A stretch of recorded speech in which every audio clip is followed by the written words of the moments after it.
പലതും മൂന്ന് തരത്തിലല്ലേ. ഏറ്റവും നല്ല ഭക്ഷണം കിട്ടുക എവിടെയെന്ന് എന്നോട് ചോദിച്ചാൽ ഞാൻ പറയും ക്രിസ്ത്യൻ കല്യാണത്തിനാണ്. എന്ത് ഫുഡാന്നറിയോ? ഓ ഇവരുടെ പക്ഷേ വിശന്ന് കുടല് കരിഞ്ഞിട്ടേ തരുള്ളൂ. ഈ ശരിയല്ലേ? പാട്ട് കുർബാന എന്ന് പറഞ്ഞൊരു സംഗതി ഉണ്ട്, പാട്ട് കുർബാന.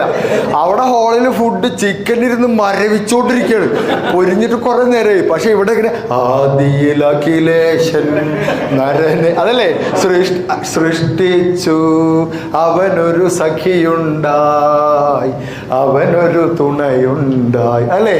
എന്നിട്ട് ആ മറ്റേ കിട്ടി കിട്ടി കിട്ടി കിട്ടി കിട്ടി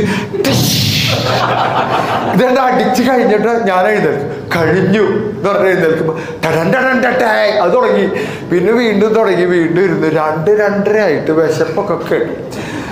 ഹിന്ദു കല്യാണത്തിന് പിന്നെ മുഹൂർത്തം കഴിഞ്ഞ് കെട്ടണ്ട് നടന്നാൽ അവിടെ പൊട്ട് നടക്കും.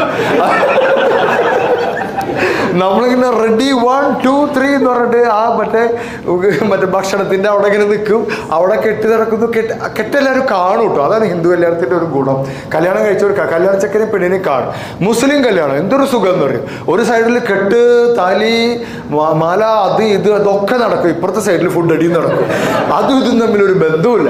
കുറെ ആൾക്കാർ അങ്ങോട്ട് പോവില്ല, നേരെ വന്നിട്ട് ഇവിടെ പെണ്ണും ചെക്കനും അത് നമുക്ക് വേണ്ട, ഇവിടെ ഫുഡ് അങ്ങോട്ട് പോവാ. കല്യാണ ചെക്കനെ പെണ്ണിനെ കാണൂല അപ്പൊ ബഹുഭൂരിപക്ഷം പേര് ഈ മുസ്ലിം കല്യാണത്തിന് പോണവർ. എന്നിട്ട് ഭക്ഷണം കഴിച്ചിട്ട് 2 മാസം കഴിഞ്ഞിട്ട് ഇവരെ പുറത്ത് വെച്ച് കാണും. ഹായ് ഇതാണോ പെണ്ണ്?